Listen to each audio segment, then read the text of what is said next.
स्वागत है आपका दोस्तों बिहार न्यूज में। मैं हूं फिरदौस गनी और आप देख रहे हैं केडीबी लाइव। दोस्तों आज हो चुका है 6 फरवरी 2026। तो आज की पूरे बिहार की टॉप न्यूज लेकर आए हैं आपके लिए। वीडियो शुरू करने से पहले आपसे एक रिक्वेस्ट है कि अगर आप पहली बार इस चैनल पर आए हैं तो चैनल को सब्सक्राइब करके बेल आइकन को प्रेस कर दीजिए और साथ ही साथ वीडियो को लाइक कर दीजिए, अपने दोस्तों के साथ शेयर भी कीजिए। तो चलिए चलते हैं आज की खबरों की ओर। दोस्तों आज बिहार न्यूज़ की शुरुआत सबसे पहले करेंगे कि बिहार के सभी 213 प्रखंडों में डिग्री कॉलेज खोले जाएंगे। दरअसल बात है कि बिहार सरकार ने उच्च शिक्षा को गांव तक पहुंचाने के लिए बड़ा फैसला लिया है। बिहार के ऐसे 213 प्रखंड जहां पर अब तक कोई भी डिग्री कॉलेज नहीं था, वहां नए कॉलेज खोले जाएंगे। इसका उद्देश्य यह है कि छात्रों को स्नातक की पढ़ाई के लिए दूर शहरों की ओर पलायन न करना पड़े और स्थानीय स्तर पर ही बेहतर शिक्षा मिल सके। ये योजना सरकार के शिक्षा विस्तार कार्यक्रम के तहत लागू की जा रही है। अधिकारियों को निर्देश दिया गया है कि जल्द से जल्द जमीन, भवन और फिर बुनियादी ढांचे की व्यवस्था पूरी की जाए ताकि निर्धारित समय के भीतर पढ़ाई शुरू हो सके।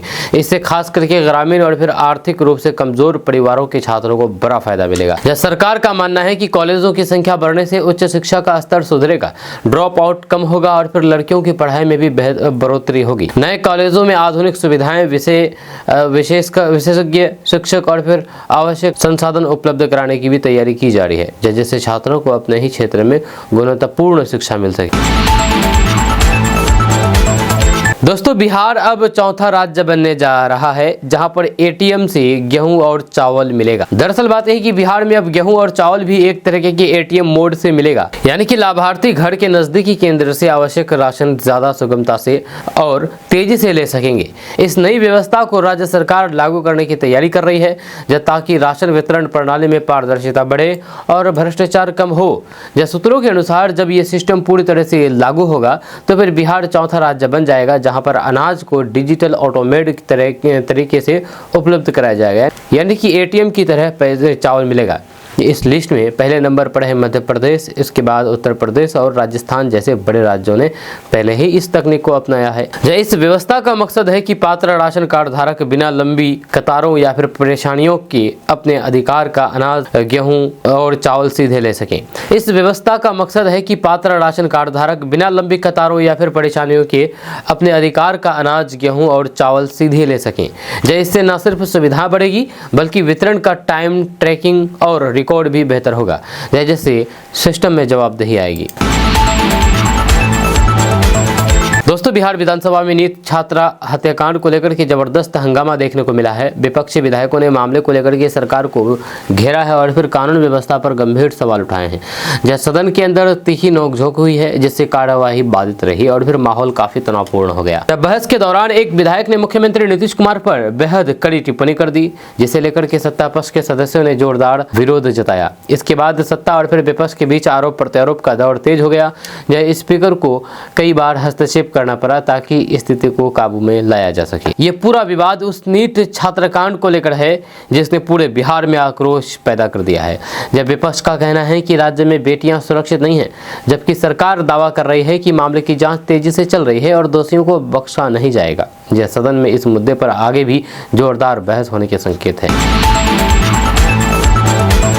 दोस्तों बिहार सरकार ने बिहार की स्नातक पास बेटियों को बड़ी राहत देते हुए कन्या उत्थान योजना के तहत 50,000 रुपए की प्रोत्साहन राशि जारी करने का फैसला किया है। इस योजना का उद्देश्य लड़कियों को उच्च शिक्षा को बढ़ावा देना और उन्हें आत्मनिर्भर बनने के लिए आर्थिक सहयोग देना है। इससे हजारों छात्रों को सीधा लाभ मिलने जा रहा है। सरकार का मानना है कि आर्थिक मदद मिलने से बेटियां आगे की पढ़ाई, प्रतियोगी परीक्षाओं की तैयारी या फिर रोजगार की दिशा में कदम बढ़ा सकेगी। ये राशि सीधे लाभुकों के बैंक खाते में भेजी जाएगी, जिससे प्रक्रिया पारदर्शी रहे। योजना खासतौर पर उन परिवारों के लिए मददगार है जिनके लिए बेटियों की पढ़ाई का खर्च उठाना मुश्किल होता है। इस पहल को महिला सशक्तिकरण की दिशा में बड़ा कदम माना जा रहा है। बिहार में पहले भी कन्या उत्थान योजना के तहत अलग अलग स्तर पर छात्राओं को आर्थिक सहायता दी जाती रही है और अब स्नातक स्तर पर यह सहायता मिलने से बेटियों के भविष्य को नई मजबूती मिलने की उम्मीद है।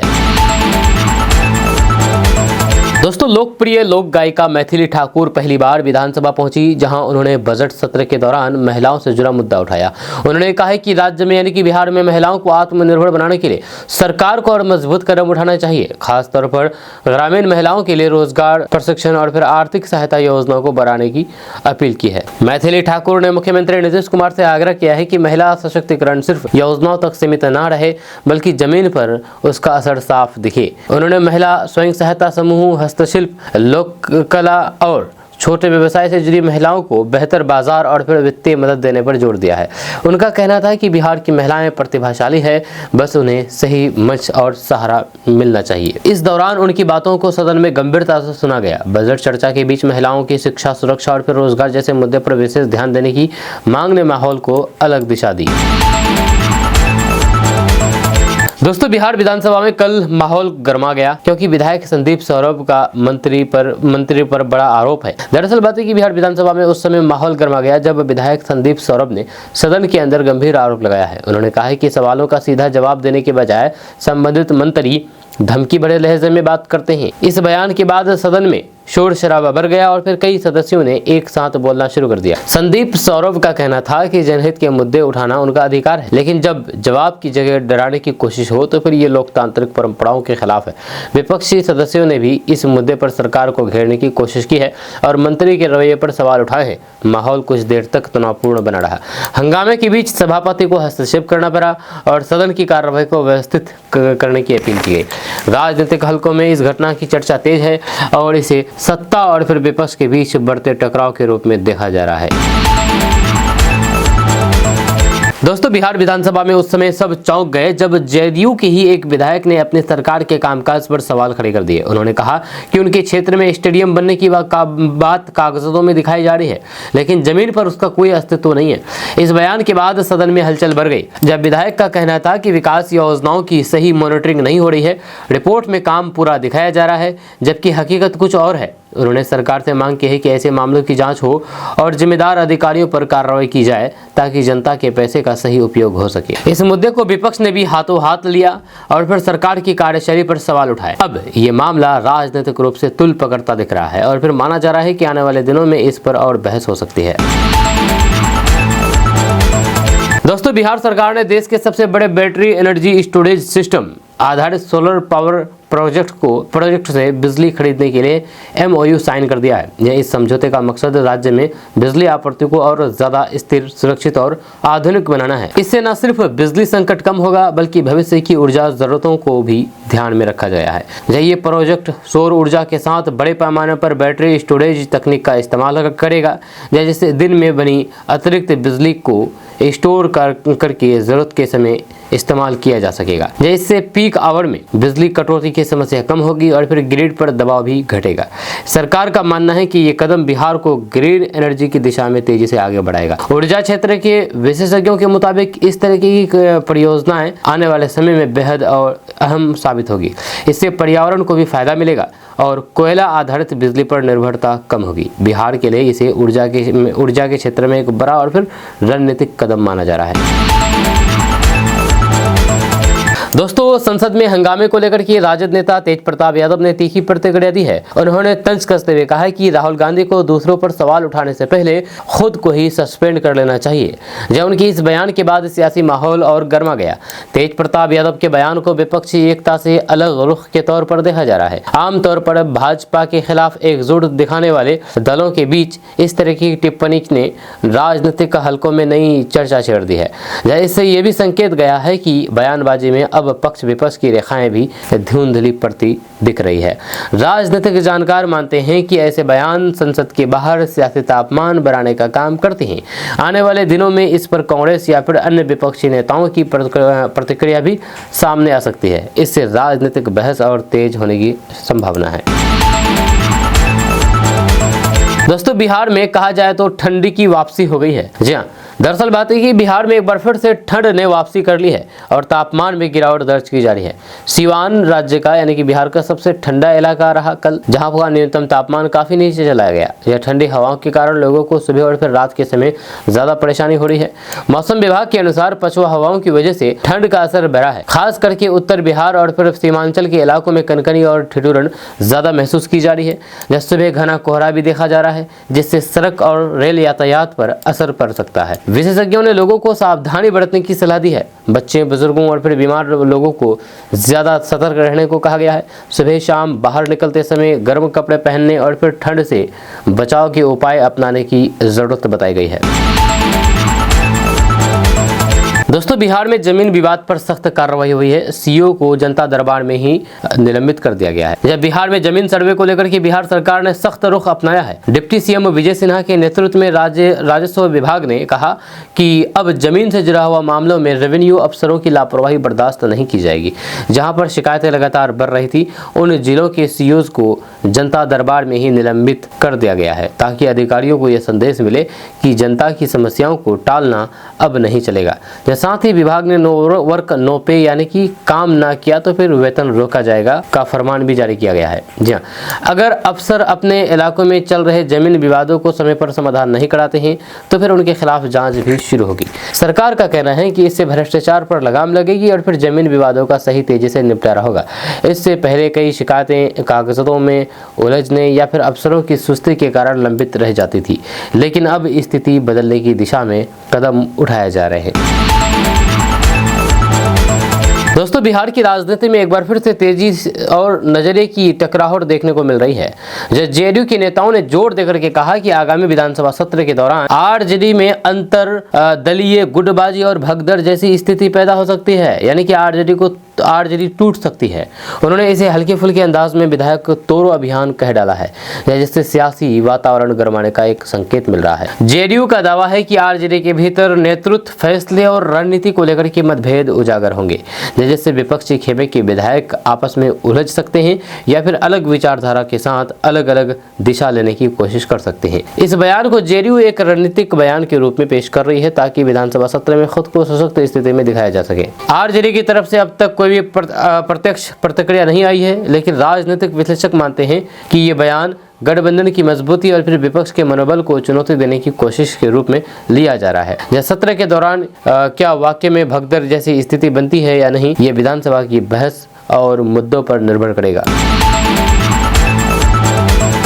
दोस्तों, बिहार के सहरसा में बर्ड फ्लू के खतरे को देखते हुए पशुपालन विभाग ने एडवाइजरी जारी की है, जब प्रशासन ने मुर्गी पालन करने वालों और फिर आम लोगों को खास सतर्क रहने की सलाह दी है। जब पक्षियों की असामान्य मौत या फिर बीमारी की सूचना तुरंत विभाग को देने को कहा गया है। एडवाइजरी में बताया गया है कि संक्रमित पक्षियों के संपर्क से इंसानों में भी संक्रमण का खतरा हो सकता है, इसलिए पोल्ट्री फार्म, बाजार और फिर घरों में साफ सफाई का विशेष ध्यान रखने, बीमार पक्षियों को अलग रखने और फिर बिना जाँच के मांस का सेवन न करने की हिदायत दी गई है। जिले में निगरानी बढ़ा दी गई है और फिर टीमों को अलर्ट कर दिया गया है। पशुपालन विभाग लगातार हालात पर नजर बनाए हुए हैं, ताकि समय रहते बीमारी को फैलने से रोका जा सके और लोगों की सेहत सुरक्षित रहे। दोस्तों, बिहार विधानसभा में उस समय जोरदार हंगामा खड़ा हो गया जब तेजस्वी यादव के एक बयान को लेकर के सत्ता पक्ष ने कड़ी आपत्ति जताई। जब उनके कथित बयान बिहार की महिलाएं बिकती है को लेकर के विधायकों ने तीखी प्रतिक्रिया दी है और सदन का माहौल काफी गर्म हो गया है। जब कई सदस्यों ने इसे महिलाओं का अपमान बताते हुए बयान वापस लेने की मांग की है। जब सत्ता पक्ष के नेताओं ने कहा कि ऐसे शब्द पूरे राज्य और फिर खास करके महिलाओं की गरिमा को ठेस पहुंचाते हैं। डिप्टी सीएम ने भी कड़ा रुख अपनाते हुए पलटवार किया है और विपक्ष पर निशाना साधा है।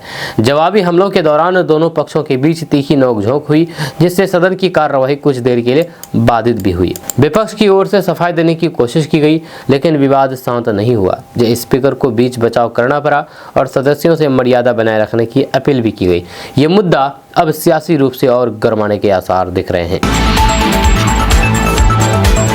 दोस्तों बिहार में बांस की खेती किसानों के लिए मुनाफे का जरिया बन रही है। जी बिहार में अब बांस की खेती किसानों के लिए फायदे का सौदा साबित हो रही है। पारंपरिक फसलों के मुकाबले बांस कम लागत में तैयार होता है और लंबे समय तक नियमित आमदनी देता है। राज्य सरकार भी किसानों को बांस की खेती के लिए प्रोत्साहित कर रही है, जिससे खेती का दायरा बढ़े और किसानों की आय में इजाफा हो सके। कई जिलों में किसान इस खेती की ओर तेजी से रुख कर रहे हैं। बांस की खासियत यह है कि एक बार पौधा लगाने के बाद कई सालों तक उसकी कटाई की जा सकती है। इसका उपयोग फर्नीचर, कागज उद्योग, घर बनाने, हस्तशिल्प और सजावटी सामान में बड़े पैमाने पर होता है। बाजारों में बांस की मांग लगातार बढ़ रही है, जिससे किसानों को अच्छा दाम मिल रहा है। इससे छोटे और फिर सीमांत किसानों को भी स्थिर कमाई का विकल्प मिला है। विशेषज्ञों का मानना है कि बांस की खेती पर्यावरण के लिए भी फायदेमंद है, क्योंकि ये मिट्टी को मजबूत करता है और फिर हरियाली बढ़ाता है। सरकार की ओर से और बाजार की मांग को देखते हुए आने वाले समय में बिहार बांस उत्पादन का बड़ा केंद्र बन सकता है। इससे ग्रामीण क्षेत्र में रोजगार के नए अवसर भी पैदा होंगे और किसानों की आर्थिक स्थिति भी मजबूत होगी।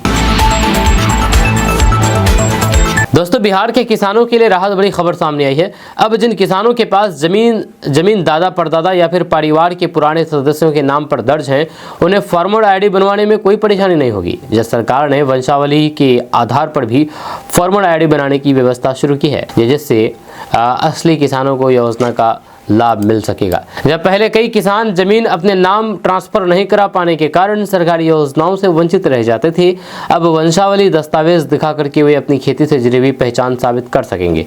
इससे पीएम किसान, कृषि अनुदान और अन्य सरकारी लाभ लेने का रास्ता आसान होगा। राष्ट्रीय एवं कृषि विभाग इस प्रक्रिया को आसान बनाने में जुटे हुए हैं। इस फैसले से खास करके ग्रामीण इलाकों के छोटे और फिर पारिवारिक खेती करने वाले किसानों को सीधा फायदा मिलेगा। सरकार का लक्ष्य है कि अधिक से अधिक असली किसान रजिस्ट्रेशन करा सके और फिर खेती से जुड़ी हुई योजनाओं का लाभ सीधे उनके खाते में तक पहुंच सके। दोस्तों 10,000 रुपए के मुद्दे पर चुनाव को सुप्रीम कोर्ट में चुनौती दी गई है। दरअसल बात यह है कि बिहार की राजनीति में नया मोड़ आ गया है। चुनाव के दौरान 10,000 रुपए बांटे जाने के आरोपों को लेकर के चुनावी प्रक्रिया पर सवाल उठाए गए हैं। इस मामले को लेकर के राजनीतिक रणनीतिकार प्रशांत किशोर ने पूरे चुनाव को ही चुनौती देते हुए मामला सीधे सुप्रीम कोर्ट पहुंचा दिया। इसे लोकतांत्रिक प्रक्रिया की पारदर्शिता से जुड़ा हुआ बड़ा मुद्दा बताया जा रहा है। याचिका में आरोप है कि मतदाताओं को प्रभावित करने के लिए पैसों के इस्तेमाल जैसी गंभीर बात हुई है, जिससे चुनाव की निष्पक्षता पर असर पड़ा है। इसी आधार पर चुनाव की वैधता पर सवाल खड़े कर दिए गए हैं। इस मामले में अब कोर्ट में सुनवाई होनी है, जिस पर सबकी नजरें टिकी है। अगर अदालत इस मामले को गंभीर मानती है तो फिर इसके राजनीतिक असर दूर तक जा सकते हैं। विपक्ष और फिर सत्ता पक्ष दोनों की रणनीति इस सुनवाई के नतीजे पर निर्भर करेगी। फिलहाल ये मामला बिहार की राजनीति में हलचल बढ़ाने वाला बन गया है। दोस्तों बिहार में शिक्षक बनने का सपना देख रहे युवाओं के लिए बड़ी खुशखबरी सामने आई है। बिहार लोक सेवा आयोग यानी कि बीपीएससी जल्द ही ट्राई 4 के तहत 44,000 से अधिक शिक्षकों की भर्ती का नोटिफिकेशन जारी करने जा रहा है। इस भर्ती अभियान का मकसद राज्य के स्कूलों में खाली पड़े पदों को भरना और शिक्षा व्यवस्था को मजबूत करना है। जानकारी के अनुसार प्राथमिक, माध्यमिक और उच्च माध्यमिक स्तर पर अलग अलग विषयों के लिए पद निकाले जाएंगे। पात्रता, आयु सीमा और आवेदन प्रक्रिया की पूरी डिटेल आधिकारिक नोटिफिकेशन में दी जाएगी। अभ्यर्थियों को सलाह दी गई है कि वे दस्तावेज तैयार रखें और आयोग की वेबसाइट पर नज़र बनाए रखें, ताकि आवेदन शुरू होते ही फॉर्म भर सके। ये बहाली राज्य में यानी कि बिहार में अब तक की बड़ी शिक्षक नियुक्तियों में गिनी जाती रही है। इससे हजारों युवाओं को सरकारी नौकरी का अवसर मिलेगा और फिर स्कूलों में शिक्षकों की कमी भी दूर होगी, जिससे पढ़ाई की गुणवत्ता बेहतर होने की उम्मीद है। दोस्तों तेजस्वी यादव ने बहुत बड़ा आरोप लगाया है। उन्होंने कहा कि एनडीए ने चुनाव में 40,000 करोड़ रुपए खर्च किए हैं। जहां एनडीए ने विधानसभा चुनाव में 40,000 करोड़ रुपए खर्च किए हैं। यह आरोप तेजस्वी यादव ने लगाए हैं। बिहार की राजनीति में बयानबाजी तेज हो गई है। तेजस्वी यादव ने बड़ा आरोप लगाते हुए कहा है कि बिहार चुनाव में विपक्ष को हराने के लिए एनडीए ने करीब 40,000 करोड़ रुपए खर्च किए हैं। उन्होंने दावा किया है कि इतना बड़ा पैसा लोकतंत्र के लिए खतरे का संकेत है और चुनावी मुकाबला बराबरी का नहीं रहा। तेजस्वी यादव ने कहा है कि आम दलों के लिए इतने संसाधनों के सामने टिक पाना मुश्किल हो जाता है। उनका कहना है कि चुनाव विचारों से नहीं बल्कि पैसे के दम पर लड़ाया जा रहा है। उन्होंने इस मामले की जांच की मांग भी उठाई है और इसे जनता के हक से जुड़ा मुद्दा बताया है। इस बयान के बाद सियासी घमासान बढ़ने की संभावना है। सत्ताधारी गठबंधन की ओर से इस आरोप पर विस्तार से प्रक्रिया सामने नहीं आई है, लेकिन आने वाले दिनों में यह मुद्दा राजनीतिक बहस का केंद्र बन सकता है। दोस्तों, बिहार के डिप्टी सीएम सम्राट चौधरी ने आरजेडी पर तीखा हमला बोला है। उन्होंने कहा है कि बिहार की जनता ने चुनाव में आरजेडी को साफ तौर पर हरा दिया है। उनका कहना था कि जनता अब पुराने शासन और फिर परिवारवाद की राजनीति से आगे बढ़ चुकी है। सम्राट चौधरी ने तंज कसते हुए कहा कि जो लोग अभी भी आरजेडी में बैठे हैं वे गुलामी काटने के लिए ही वहां पर टिके हुए हैं। जब उन्होंने इशारों में पार्टी नेतृत्व पर निशाना साधते हुए कहा कि वहां पर नेताओं की स्वतंत्र सोच की कोई कद्र नहीं है। डिप्टी सीएम सम्राट चौधरी के इस बयान से बिहार की सियासत में फिर से गर्माहट आ गई है। माना जा रहा है कि आने वाले समय में सत्ता पक्ष और विपक्ष के बीच जुबानी जंग और तेज हो सकती है।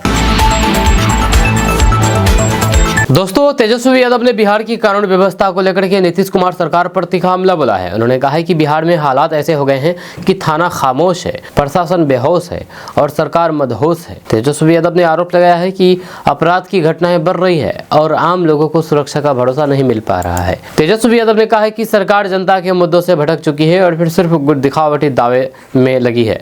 उनका कहना था कि पुलिस प्रशासन पर राजनीतिक दबाव है, जिसकी वजह से अपराधियों का मनोबल बढ़ा है। उन्होंने दावा किया है कि वर्तमान शासन में पीड़ितों को न्याय नहीं मिल रहा है और फिर व्यवस्था पूरी तरह से चरमराई हुई है। अपने भाषण के अंत में तेजस्वी यादव ने कहा है कि हमारा भी दौर आएगा। इशारों में सत्ता परिवर्तन की बात करते हुए उन्होंने कार्यकर्ताओं से हिम्मत बनाए रखने को कहा है। इस बयान के बाद सियासी हलकों में हलचल तेज हो गई है। दोस्तों, बिहार सरकार ने 2025 से 30 के बीच बिहार में 1 करोड़ रोजगार के अवसर पैदा करने का बड़ा लक्ष्य तय किया है। मुख्यमंत्री नीतीश कुमार के नेतृत्व में सरकार का फोकस उद्योग, कृषि, स्वरोजगार और कौशल विकास पर रहेगा ताकि युवाओं को अपने ही राज्य में काम मिल सके और फिर बाहर पलायन कम हो। यह सरकार की योजना है कि नई फैक्ट्रियां, स्टार्टअप, कृषि प्रोसेसिंग यूनिट और फिर छोटे उद्योगों को बढ़ावा दिया जाए।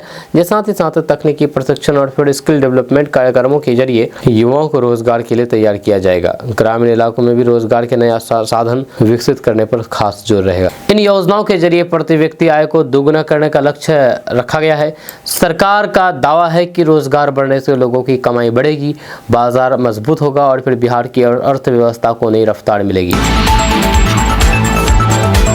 दोस्तों, बिहार स्टूडेंट क्रेडिट कार्ड योजना को लेकर के सरकार ने बड़े बदलाव किए हैं। अब एजुकेशन लोन लेने की प्रक्रिया में नई शर्तें लागू कर दी गई है ताकि छात्रों को सही तरीके से लाभ मिल सके। जब सरकार का कहना है कि इस कदम से व्यवस्था और पारदर्शी बनेगी। जहां नए नियमों के तहत बिचौलियों पर सख्ती बढ़ाई गई है। आवेदन से लेकर के लोन स्वीकृत तक की प्रक्रिया को सीधे सिस्टम से जोड़ा गया है ताकि छात्राओं को किसी दलाल या फिर एजेंट के चक्कर न लगाना पड़े। अधिकारियों को भी स्पष्ट दिशा निर्देश दिए गए हैं कि किसी तरह की गड़बड़ी बर्दाश्त नहीं होगी। यह सरकार का दावा है कि इन बदलावों से जरूरतमंद विद्यार्थियों को समय पर शिक्षा ऋण मिलेगा, पढ़ाई बीच में ना छूटे। इसके लिए प्रक्रिया को आसान लेकिन सख्त बनाया गया है। अब ध्यान इस बात पर रहेगा कि योजना का फायदा सही छात्रों तक पहुंचे। दोस्तों, बिहार विधानसभा में उस वक्त दिलचस्प माहौल बन गया जब मुख्यमंत्री नीतीश कुमार और तेजस्वी यादव के बीच हल्की नोकझोंक देखने को मिली। चर्चा के दौरान नीतीश कुमार ने तेजस्वी को टोका और कहा कि तुम तो बच्चा हो ना, चुप बैठो, जिसके बाद सदन में ठहाके गूंज उठे। इस टिप्पणी के बाद सत्ता पक्ष और फिर विपक्ष दोनों ओर से मुस्कुराहट और चुटीली प्रतिक्रियाएं देखने को मिली। जब माहौल कुछ देर के लिए हल्का हो गया और कई विधायकों के चेहरे पर हंसी साफ नजर आई। यह घटना का वीडियो भी तेजी से सोशल मीडिया पर वायरल हो गया। हालांकि राजनीतिक रूप से दोनों दलों के बीच तीखी बहस जारी है, लेकिन इस पल ने सदन की गंभीर कार्रवाई के बीच हल्का फुल्का रंग भर दिया। लोग इसे राजनीतिक तकरार के बीच मानवीय और मजेदार पल के रूप में देख रहे हैं।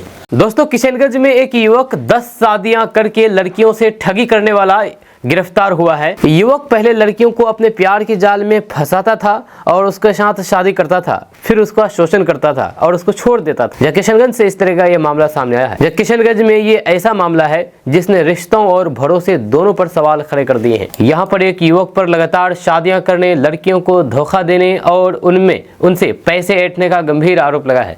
जब पुलिस ने समय रहते कार्रवाई करके युवक को हिरासत में लिया है। जब शुरुआती जांच में जो खुलासे सामने आए हैं वो बेहद चौंकाने वाले हैं। ये मामला न सिर्फ ठगी का है बल्कि महिलाओं के साथ धोखा और मानसिक उत्पीड़न का भी है। जब पुलिस अब पूरे नेटवर्क और इस युवक के पुराने मामले की भी जांच कर रही है। जब किशनगंज सदर थाना क्षेत्र के सिंघिया कुलामनी गांव के काशीपुर इलाके से पुलिस ने एक युवक को गिरफ्तार किया है, जिस पर 10 लड़कियों से शादी करके उन्हें ठगने और मारपीट करके छोड़ने का आरोप है। आरोपी युवक का नाम फारूक है। आपको बता दूं कि जब आरोपी युवक को स्थानीय लोग बंधक बना करके रखा था, तब फिर डायल 112 को स्थानीय लोगों ने सूचना दी और हमें भी बुलाया। मैं भी वहां पर गया और वहां जाकर के स्थानीय ग्रामीण और साथ ही साथ युवक से भी बातचीत की है। तो युवक ने खुद बताया कि हाँ, मैंने 10 शादियाँ की है और 10 शादी करने के बाद पैसे और साथ ही साथ उनके साथ रिलेशन बना करके फिर उनको छोड़ देता था। साथ ही साथ मारपीट भी किया जाता था, उनके साथ शोषण भी किया जाता था। उसके बाद फिर लड़की को छोड़ देता था। यानी कि इनका ये धंधा बन गया था, लड़कियों से शादी करना और उनसे पैसे ऐंठना, फिर उनके साथ जिस्मानी ताल्लुक बनाना और उसको फिर मारपीट करके छोड़ देना।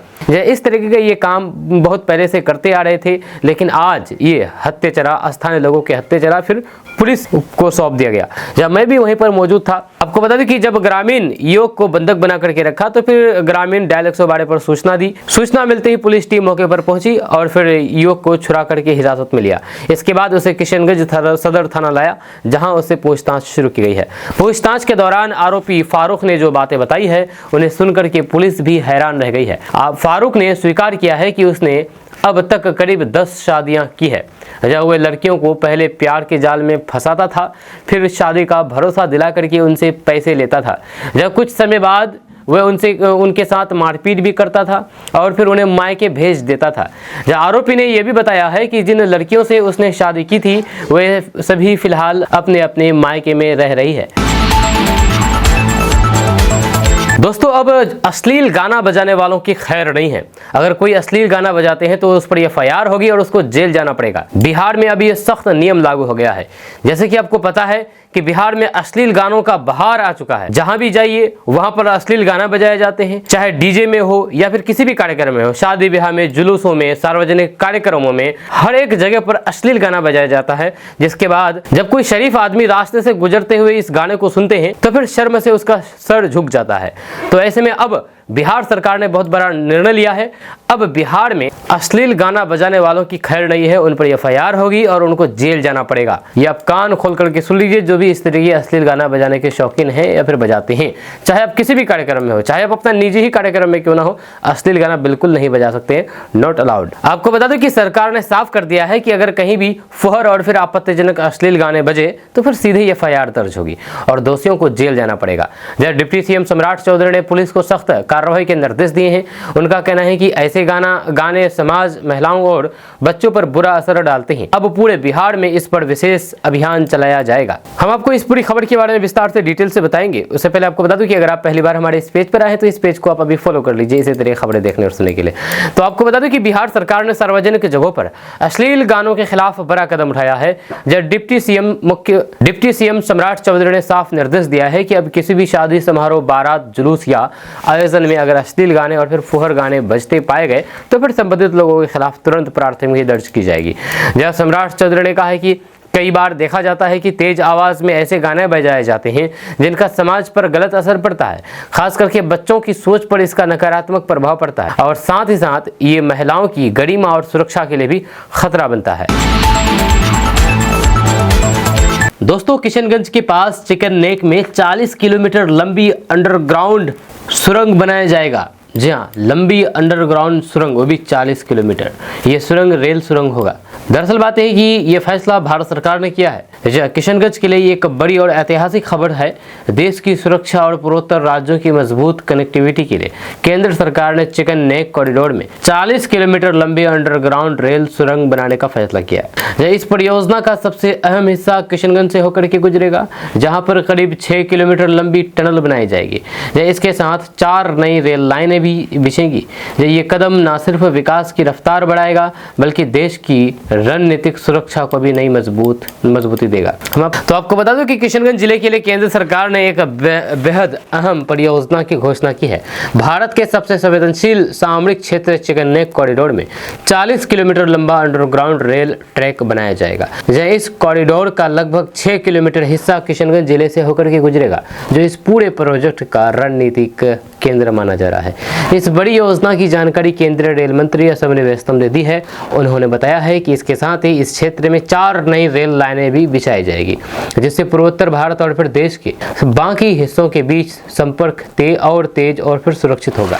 दरअसल चिकन नेक कॉरिडोर पश्चिम बंगाल और फिर बिहार का वह संकरा इलाका है जिससे होकर के असम, अरुणाचल प्रदेश, मिजोरम, नागालैंड, त्रिपुरा, मणिपुर और मेघालय जैसे 7 पूर्वोत्तर राज्य पूरे भारत से जुड़े हुए हैं। इस क्षेत्र की चौड़ाई कई जगह बेहद कम है, इसलिए इसे मुर्गी की गर्दन यानी कि चिकन नेक कहा जाता है। मुर्गी की गर्दन की जैसा ये उसका ऐप है, जिसकी वजह से इसको चिकन नेक कहा जाता है। किशनगंज का इलाका यहाँ इसलिए बेहद अहम है क्योंकि ये बांग्लादेश सीमा से करीब 25 किलोमीटर और नेपाल से लगभग 50 किलोमीटर दूर है। सुरक्षा के लिहाज से ये क्षेत्र हमेशा से केंद्र सरकार की नज़र में रहा है। जब बीते वर्षों में इस इलाके को लेकर के कई बार विवादास्पद बयान भी सामने आ चुके हैं, जिससे इसकी संवेदनशीलता और बढ़ गई थी। यही कारण है कि अब सरकार इस पूरे क्षेत्र को पूरी तरह से सुरक्षित बनाने की दिशा में बड़े कदम उठा रही है। गृह मंत्री अमित शाह भी अपने दौरे के दौरान साफ कह चुके हैं कि चिकन नेक भारत की जमीन है और इसकी सुरक्षा से कोई समझौता नहीं होगा। इस अंडरग्राउंड टनल और नई रेल लाइनों के बनने से न सिर्फ आम यात्रियों को तेज सफर की सुविधा मिलेगी, बल्कि सेना और सुरक्षा बलों की आवाजाही भी बिना किसी रुकावट के हो सकेगी। डिफेंस लॉजिस्टिक के लिए ये परियोजना बेहद फायदेमंद मानी जा रही है। किशनगंज में प्रस्तावित सैन्य कैंप और फिर अब ये रेलवे प्रोजेक्ट इस बात का संकेत है कि आने वाले समय में ये जिला देश की सुरक्षा व्यवस्था का बड़ा केंद्र बनने जा रहा है। कुल मिलाकर के यह परियोजना किशनगंज को राष्ट्रीय मानचित्र पर और भी मजबूत पहचान दिलाएगी। विकास, सुरक्षा और फिर कनेक्टिविटी तीनों के लिए लिहाज से ये इलाका अब देश के सबसे अहम क्षेत्र में शामिल होने जा रहा है। दोस्तों, अगर आप बिहार में बार बार ट्रैफिक नियम तोड़ते हैं तो आपका सिर्फ चालान नहीं भरा जाएगा, बल्कि आपकी ड्राइविंग लाइसेंस ही रद्द कर दी जाएगी। जी हाँ, बार बार ट्रैफिक नियम तोड़ने पर ड्राइविंग लाइसेंस रद्द कर दिया जाएगा। यदि आप यातायात नियमों को तोड़ते हैं तो आपको चालान तो किया ही जाता है, जहां उसको भर देने से मामला खत्म माना जाता है। अब ऐसा नहीं होगा, उसके बाद भी हिसाब किताब होगा। जी हाँ, बिहार परिवहन विभाग अब ऐसे चालकों पर लगातार नजर रखेगा और बार बार नियम तोड़ने वालों का ड्राइविंग लाइसेंस निलंबित या रद्द किया जा सकता है। जहां राज्य में यानी कि बिहार में बढ़ती सड़क दुर्घटनाओं को देखते हुए परिवहन विभाग ने सख्ती बढ़ा दी है। राज्य परिवहन आयुक्त आशीष अवस्थी ने सभी जिलों के परिवहन पदाधिकारियों को निर्देश दिया है कि लगातार नियम उल्लंघन करने वाले चालकों की पहचान करके उनके खिलाफ कड़ी कार्रवाई की जाए। उन्होंने कहा कि केवल जुर्माना वसूल करना ही पर्याप्त नहीं है, बल्कि ऐसे चालकों का रिकॉर्ड तैयार करके लाइसेंस निलंबन या रद्द करने की प्रक्रिया भी शुरू की जाएगी। साथ ही साथ वाहन पंजीकरण से जुड़ी हुई अनियमितताओं पर भी निगरानी बढ़ाई जाएगी। परिवहन आयुक्त ने अधिकारियों को निर्देश दिया है कि सड़क दुर्घटनाओं में घायल पीड़ितों को प्राथमिकता के आधार पर इलाज की सुविधा उपलब्ध कराई जाए। दोस्तों, किशनगंज सीमांचल सहित पूरे बिहार के सभी गर्ल्स हॉस्टल के लिए अब नया नियम बनाया जाएगा। दरअसल बात है कि पटना में नीट छात्र हत्याकांड के बाद बिहार में गर्ल्स हॉस्टल चलाने के लिए सख्त नियम लागू कर दिए गए हैं। डिप्टी सीएम और गृह मंत्री सम्राट चौधरी ने राज्य भर के महिला छात्रावासों में छात्राओं की सुरक्षा सख्त करने के निर्देश दिए हैं। इसके बाद बिहार पुलिस की ओर से हॉस्टल संचालकों के लिए SOP जारी की गई है, जहां इसमें 24 घंटे महिला वार्डन की तैनाती, CCTV कैमरों से निगरानी और कर्मचारियों का पुलिस सत्यापन जैसी चीजें अनिवार्य की गई है। डिप्टी सीएम सम्राट चौधरी ने बुधवार को जारी बयान में कहा कि समाज के विकास और महिला सशक्तिकरण के लिए बच्चियों का शिक्षित और फिर आत्मनिर्भर होना जरूरी है। उन्होंने कहा कि बिहार सरकार महिलाओं के विकास के लिए लगातार काम कर रही है और सरकार का मानना है कि महिलाओं को स्कूल, कॉलेज, कार्यस्थल और आवासीय स्थल पर सुरक्षित माहौल मिले। जब महिलाओं को समान अवसर और सम्मान के साथ जीवन जीने का अधिकार में कोई बाधा नहीं आए। इसके लिए गृह विभाग ने आवश्यक निर्देश जारी किया है। वहीं पर गर्ल्स हॉस्टल और फिर लॉज का पंजीकरण अनिवार्य होगा। हर थाने में मौजूद सभी हॉस्टलों का पूरा ब्यौरा रखा जाएगा। आपका इसके बारे में क्या कहना है नीचे कमेंट बॉक्स में कमेंट करके जरूर बताइएगा। मिलते हैं नेक्स्ट वीडियो के साथ। जय हिंद, जय भारत।